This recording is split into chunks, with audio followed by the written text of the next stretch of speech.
विद्यार्थी मित्रांनो नमस्कार. आपण इयत्ता 10वी गणित भाग 2 चे समरूपता हे प्रकरण अभ्यासत आहोत. आज आपण सराव संच 1.4 मधील चौथे, पाचवे, सहावे व सातवे उदाहरण अभ्यासणार आहोत. सर्वप्रथम चौथे उदाहरण पहा. त्रिकोण LMN समरूप त्रिकोण PQR 9 गुणिले एरिया त्रिकोण PQR बरोबर आहे 16 गुणिले LMN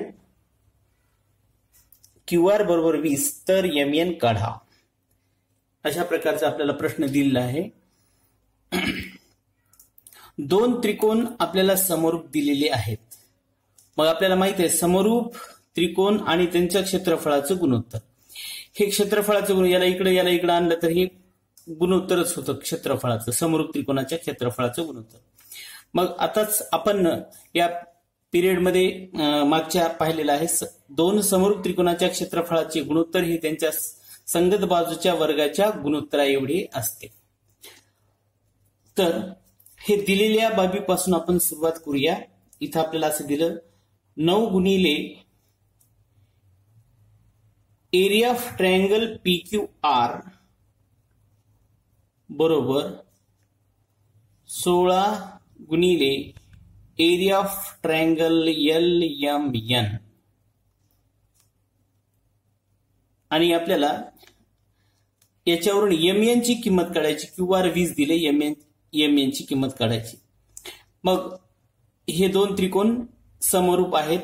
आपण याच्यावरून एक किंमत काढू शकतो. LMN याला इथंच राहू द्या, याला इकडे पाठवा आणि याला इकडे पाठवा. म्हणजे असं होईल एरिया ऑफ ट्रायंगल LMN छेद एरिया ऑफ ट्रायंगल PQR. आपण काय केलं, हे पहिला त्रिकोण असल्यामुळे LMN अगोदर घेतलं. हे गुणिले तिकडे गेल्यानं भागिले आणि हे 16 गुणिले इकडे आल्यानं भागिले. म्हणजे LMN बाय PQR होईल. आणि त्याच्यानंतर हे 16 आपण इकडे ट्रान्सफर करूया. एरिया ऑफ ट्रायंगल LMN हे भागिले एरिया ऑफ ट्रायंगल PQR आणि मग आता काय राहील 9/16. हे 16 इकडे आहे. हे आपल्याला दिलेलं आहे. याला आपण विधान नंबर 1 म्हणू. पक्षामध्ये काय दिलं आपल्याला, पण त्रिकोण LMN समरूप त्रिकोण PQR हे दिलंय आपल्याला पक्ष. मग आपल्याला प्रमेय माहिती आहे यांचा की समरूप त्रिकोणाच्या क्षेत्रफळांचे गुणोत्तर त्यांच्या संगत बाजूच्या वर्गाच्या गुणोत्तरा एवढे असते. म्हणून एरिया ऑफ ट्रायंगल LMN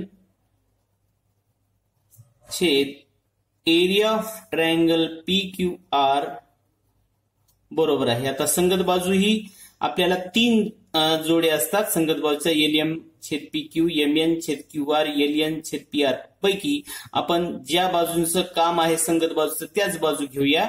तर QR आणि MN दिले म्हणजे QR आणि MN म्हणजे शेवटची बाजू जी आहे ती घ्यायची आपल्याला. MN चा वर्ग छेद QR चा वर्ग. याचं कारण काय लिहिता येईल आपल्याला, समरूप त्रिकोणाच्या क्षेत्रफळाचे प्रमेय. याला विधान नंबर 2 म्हणूया. आता विधान 1 आणि 2 मध्ये बघा. विधान 1 मध्ये दोन त्रिकोणाच्या क्षेत्रफळाचं गुणोत्तराची किंमत दिलेली आहे आणि विधान 2 मध्ये दोन त्रिकोणाच्या क्षेत्रफळाचं गुणोत्तर कशा बरोबर आहे ते सांगितलेलं आहे. म्हणजे विधान 1 आणि 2 ची डावी बाजू समान म्हणून उजवी बाजू सुद्धा समान असायला पाहिजे. म्हणून आपण याची उजवी बाजू लिहूया. म्हणून MN चा वर्ग छेद QR चा वर्ग बरोबर आहे 9/16. हे लिहिलं आपण 1 व 2 वरून. 1 व 2 वरून आपण दोन्ही बाजूचं वर्गमूळ घेऊया. MN वर्ग म्हणजे MN, QR वर्गचं वर्गमूळ QR, 9चं 3 आणि 16चं 4. आता याच्यात QR ची किंमत दिलेली आहे आपल्याला, ती किंमत ठेवूया. म्हणून MN छेद QR, QR आहे, QR दिलेला आहे प्रश्नामध्ये 20 बरोबर आहे 3/4, म्हणून MN बरोबर 3/4 हे गुणिले भागिले 20 इकडे गेल्याने गुणिले होतील, 4 न कटल 4 1 4 4 25 म्हणजे राहिलं 5 त्रिक 15, म्हणून MN बरोबर आहे 15 हे त्याचं उत्तर. ठीक आहे. त्यानंतर 5वं उदाहरण बघूया. दोन समरूप त्रिकोणांची क्षेत्रफळे 225 चौरस सेमी व 81 चौरस सेमी आहेत. जर लहान त्रिकोणाची एक बाजू 12 सेमी असेल तर मोठ्या त्रिकोणाची संगत बाजू काढा. इथं 225 आणि 81 चौरस सेमी हे त्रिकोणाचं क्षेत्रफळ दिलेलं आहे. जे क्षेत्रफळ जास्त आहे तो त्रिकोण मोठा असेल, म्हणून सर्वप्रथम हा मोठा त्रिकोण आणि हा लहान त्रिकोण आहे. या मोठ्या आणि लहान त्रिकोणाचं क्षेत्रफळ दिलं. त्यानंतर लहान त्रिकोणाची बाजू दिली, म्हणजे ज्याचं क्षेत्रफळ 81 आहे त्याची बाजू दिली, आणि मोठ्या त्रिकोणाची संगत बाजू काढायची, म्हणजे ज्याचं क्षेत्रफळ 225 आहे त्या त्रिकोणाची बाजू काढायची. आपल्याला कोणता लहान कोणता मोठा हे माहित नाही, आपण गृहीत धरूया. समजा मोठा त्रिकोण ABC हा मोठा त्रिकोण असून त्रिकोण PQR हा लहान त्रिकोण आहे. लहान त्रिकोण आहे. मग यांच्या किमती दिल्यात आपल्याला. हे दोन त्रिकोण लहान असोत का मोठे असोत, हे दोन त्रिकोण समरूप आहेत. म्हणून आपण इथं अगोदर लिहूयात, पण त्रिकोण ABC समरूप त्रिकोण PQR हे आपल्याला दिलेलं आहे पक्ष. दोन समरूप त्रिकोण आहेत हे. आता यांचं क्षेत्रफळांचं गुणोत्तर, कारण क्षेत्रफळ दिले त्यांचं गुणोत्तर घेता येतं. एरिया ऑफ ट्रायंगल ABC छेद एरिया ऑफ ट्रायंगल PQR बरोबर आहे. याची संगत बाजू, कोणतीही संगत बाजू घेतली तरी चालते, कारण इथं असं का कोणती बाजू आहे असं सांगितलं नाही. एक पहिली घेऊया आपण, AB चा वर्ग छेद PQ चा वर्ग. इथं कारण सांगता येईल, समरूप त्रिकोणाचे क्षेत्रफळाचे प्रमेय किंवा क्षेत्रफळ. त्याच्यानंतर याच्यात किमती, एरिया ऑफ ट्रायंगल ABC आहे, म्हणजे हे मोठा त्रिकोण आहे. मोठ्या त्रिकोणाचं क्षेत्रफळ आहे 225. लहान त्रिकोण इथं सांगितलं आपण, लहान त्रिकोणाचं क्षेत्रफळ आहे 81. त्याच्यानंतर AB चा वर्ग ही किंमत आपण नंतर ठेवूया, PQ चा वर्ग. दोन्ही बाजूला पूर्ण वर्ग आहेत, आपण यांचे वर्गमूळ काढूया अगोदर. म्हणून AB छेद PQ बरोबर आहे, AB छेद PQ बरोबर आहे 225 चं वर्गमूळ 15, 81 चं वर्गमूळ 9. आता याच्यात कोणती बाजू लहान कोणती बाजू मोठी हे आपल्याला या लहान मोठ्या त्रिकोणावरून कळतं. ABC मोठा असल्यामुळे AB ही मोठ्या त्रिकोणाची बाजू आहे, PQR हा लहान त्रिकोण असल्यामुळे PQ लहान त्रिकोणाची बाजू आहे. मग आपल्याला मोठ्या त्रिकोणाची संगत बाजू काढायची, म्हणजे AB काढायचं आहे, आणि PQ दिले आपल्याला, लहान त्रिकोणाची बाजू दिली 12 बरोबर आहे 15/9. म्हणून AB बरोबर आहे 15/9 गुणिले 12. 3 त्रिक 9, 3 चौक 12, 3 1 3, 3 5 15, म्हणजे किती झालं 4 5 20. म्हणून AB बरोबर आहे 20. आपल्याला काय सांगता येतं, मोठ्या त्रिकोणाची संगत बाजू, म्हणून मोठ्या त्रिकोणाची संगत बाजू बरोबर आहे 20 सेमी. ठीक आहे. त्याच्यानंतर 6वं उदाहरण बघा. 6व्या उदाहरणामध्ये काय दिलं, त्रिकोण एबीसी व त्रिकोण डीएफ हे दोन्ही समभुज त्रिकोण आहेत. समभुज त्रिकोण आहेत हे दिले. समभुज त्रिकोण म्हटल्यानंतर तुम्हाला माहित आहे त्या त्रिकोणाच्या तिन्ही बाजू समान असतात, तिन्ही कोण समान असतात. मग आपण बाजूंचं गुणोत्तर घ्यायचं जर झालं तर बाजूचं गुणोत्तर सारखं येतं, म्हणजे बा कसोटीनुसार ते दोन त्रिकोण समरूप होतात. कोण घ्यायचे असतील तर प्रत्येक कोण समभुज त्रिकोणाचा प्रत्येक कोण 60 अंशाचा असतो, म्हणून को कसोटीनुसार सुद्धा ते दोन त्रिकोण समरूप असतात. म्हणजे इनडायरेक्टली समरूप त्रिकोण देण्याच्या ऐवजी आपल्याला समभुज त्रिकोण दिलेले आहे. मग आपल्याला समजणं आवश्यक आहे की समभुज त्रिकोण, कोणतेही दोन समभुज त्रिकोण हे समरूप असतात. म्हणजे हे याच्यावरून आपण असं सांगू शकतो की हे दोन त्रिकोण समरूप आहेत. हे जर दोन त्रिकोण समरूप असतील तर त्यांच्या क्षेत्रफळाचं गुणोत्तर त्यांच्या संगत बाजूच्या वर्गाच्या गुणोत्तरा एवढं असतं. म्हणून इथं आपण लिहूया, त्रिकोण एबीसी समरूप त्रिकोण डीईएफ. कशावरून, तर इथं आपल्याला डायरेक्टली लिहिता येतं पक्ष, कारण दोन्ही समभुज त्रिकोण आहेत. कोणतेही दोन समभुज त्रिकोण समरूप असतात. त्याच्यातले कोणची म्हणजे कोणा संदर्भात कसोटी घेतली तरी चालते, बाजू संदर्भात असलेली कसोटी घेतली तरी चालते, कारण तिन्ही कोण सारखे, याच्यातले सुद्धा तिन्ही कोण सारखे 60-60चे. म्हणून हे दोन त्रिकोण समरूप असतात. आणि समरूप त्रिकोणाच्या क्षेत्रफळाचं गुणोत्तर एरिया ऑफ ट्रायंगल एबीसी छेद एरिया ऑफ ट्रायंगल डीईएफ बरोबर आहे. याची संगत बाजू आता 3 घेतो आपण. 3 पैकी आपल्याला जे आवश्यक आहे तेच घ्या. एबी आणि डी सांगितलं इथं, एबी आणि डी हेच घ्या. एबीचा वर्ग छेद डीईचा वर्ग. समरूप त्रिकोणाच्या क्षेत्रफळाचे प्रमेय, त्यानुसार आपण हे असं लिहिलेलं आहे. याचं कारण पण आपल्याला ही किंमत दिली, area of triangle ABC by area of triangle DF बरोबर 1:2 1:2 हे दिलेलं आपल्याला. ही किंमत दिली, ही किंमत याच्यात ठेवूया. 1/2 हे प्रश्नामध्ये दिलेलं आहे बरोबर आहे. एबीचा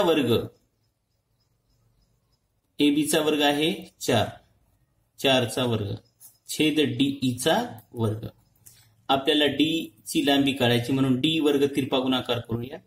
डी वर्ग बरोबर आहे 2 गुणिले 4चा वर्ग. दोन्ही बाजूंचं वर्गमूळ घेऊ, म्हणून डीई बरोबर आहे 2चं वर्गमूळ निघत नाही, वर्गमुळात 2 राहू द्या. 4 वर्गचं वर्गमूळ 4, म्हणजे डीई ची लांबी आपल्याला काय मिळते 4 वर्गमुळात 2. हे त्याचं उत्तर. यानंतर आपण 7वं उदाहरण बघूया. आकृतीमध्ये रेखा PQ समांतर रेखा DE. Area of triangle PQF बरोबर आहे 20 चौरस एकक. जर PF बरोबर 2 DP तर area of quadrilateral DPQE, area of चौकोन DPQE काढण्यासाठी पुढील कृती पूर्ण करा. हे काढण्यासाठी आपल्याला काही कृती दिलेली आहेत, त्या कृती पूर्ण करायचा आहे. आपण थोडं वरवर विचार केला तर आपल्याला कोणत्या चौकोनाचं क्षेत्रफळ काढायचं आहे. या ठिकाणी DPQE हा आहे, DPQE हा चौकोन, या चौकोनाचं क्षेत्रफळ काढायचं आहे. या चौकोनाचं क्षेत्रफळ जर काढायचं असेल तर या पूर्ण त्रिकोणाच्या क्षेत्रफळातून या त्रिकोणाचं क्षेत्रफळ वजा करणं आवश्यक आहे. मूळ त्रिकोणामधून DEF या त्रिकोणामध्ये PQF या त्रिकोणाचं क्षेत्रफळ वजा करावं लागेल. आणि तसाच प्रयास या कृतीमध्ये पुढे केलेला आहे, फक्त जशा पायऱ्या दिल्या त्याप्रमाणे आपण घेऊया. अगोदर PQF बरोबर 20 हे दिलेलं आहे, ही किंमत आपल्याला दिलेली आहे. PF बरोबर आहे, PF बरोबर 2 DP हे दिलेलं. हे दिलेलं इथं लिहिलं मी. PF बरोबर 2 DP. समजा आपण काय करू, DPची किंमत x गृहीत धरू. DPची किंमत x गृहीत धरल्याने PF बरोबर 2 गुणिले x म्हणजे 2x. PFची किंमत काय होते 2x. ठीक आहे. PF आणि DP मध्ये असा संबंध आहे. PF ची किंमत DPच्या दुप्पट आहे. DPची किंमत जर x असेल तर PF ची त्याच्या दुप्पट म्हणजे 2x.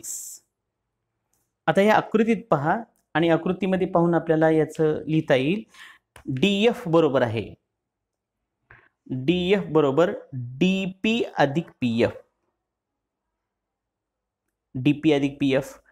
DP ची किंमत आहे x, PF ची किंमत आहे 2x म्हणजे एकूण किती झाले हे 3x. त्याच्यानंतर दोन त्रिकोण FDE व FPQ.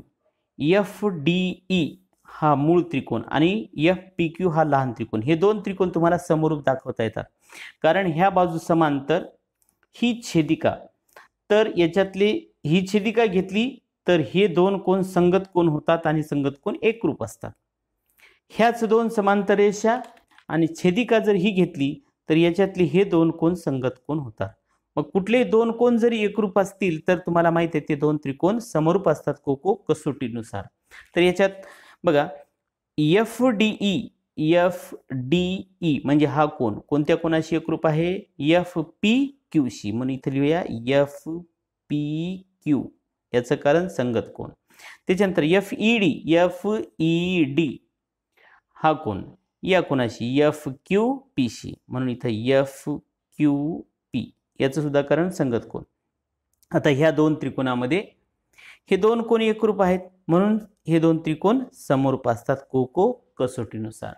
आणि जेव्हा दोन त्रिकोण समरूप असतील तेव्हा त्या समरूप त्रिकोणाच्या क्षेत्रफळाचं गुणोत्तर हे त्याच्या संगत बाजूच्या वर्गाच्या गुणोत्तरा एवढं असतं. मग इथं आपण या दोन समरूप त्रिकोणाच्या क्षेत्रफळाचं गुणोत्तर घेऊ. हे दोन समरूप त्रिकोण आहेत, इथं दिलं आपल्याला. त्यांच्या क्षेत्रफळाचं गुणोत्तर कोणत्याही नाही, त्या बाजू ज्या आहेत त्याच बाजू घेऊया आपण. या ठिकाणी बाजूचं कोणतं बाजू दिलेली आहे आपल्याला. एक आहे PF आणि दुसरी आहे DF. PF आणि DF हे या क्रमाने घेता येईल आपल्याला. हे PF पहिले दोन घेतले PF, तर इथं काय घ्यावं लागेल आपल्याला DF. अरे बरोबर, हे पहिले दोन हे पहिले दोन. आणि इथं असं लिहूया आपण FED ची कोणती बाजू घ्यायची आपल्याला FED ची बाजू FD. म्हणून इथे FD चा वर्ग. त्याच्यानंतर PF चा वर्ग. याच्या किमती माहिती आहेत आपल्याला. हे वर्ग FD आहे, FD 3x म्हणून इथं 3x लिहिलं त्याचा वर्ग. PF किती आहे 2x त्याचा वर्ग. 3 चा वर्ग 9, 2 चा वर्ग 4, x वर्ग छेद x वर्ग कटून गेले म्हणजे 9/4. आता हे बरोबर आहे 9/4 म्हणून हे जे डिनॉमिनेटर आहे छेदस्थानचा FPQ आपण तिकडे बाजूला पाठवू. एरिया ऑफ ट्रायंगल FDE बरोबर आहे 9/4 आणि याला इकडं न्या FPQ. 9/4 FPQ ची किंमत आपल्याला ऑलरेडी माहिती आहे. FPQ किती आहे 20. मग 4 न कटवता येते 4 5 20. हे 4 न जर आपण याला कटवलं 4 1 4 4 5 20 म्हणजे किती आलं 9 गुणिले 5 9 5 45. इथं 45 येईल. आता सुरुवातीचा जसा आपण विचार केला की मूळ त्रिकोणाच्या क्षेत्रफळातून हे लहान त्रिकोणाचं क्षेत्रफळ वजा केलं की या चौकोनाचं क्षेत्रफळ मिळतं. म्हणून मांडणी तशीच केली आपण. या चौकोनाचं क्षेत्रफळ म्हणजे मूळ त्रिकोणाचं क्षेत्रफळ FDEचं जे की आपण आता काढलेलं आहे. आणि FPQ या लहान त्रिकोणाचं क्षेत्रफळ जे की दिलेलं आहे ते काढलेल्या क्षेत्रफळातून दिलेलं क्षेत्रफळ वजा करा म्हणजे चौकोनाचं क्षेत्रफळ मिळेल. FDEचं क्षेत्रफळ आहे 45 आणि FPQचं क्षेत्रफळ आहे 20 म्हणजे किती झालं बघ हे 25 चौरस एकक. ठीक आहे. तर याबरोबरच हे प्रकरण आपलं संपलेलं आहे. याच्यानंतर संकीर्ण प्रश्न संग्रह 1 मधली आपण काही 4-5 उदाहरण महत्त्वाची पुढच्या तासाला पाहणार आहोत. तोपर्यंत नमस्कार.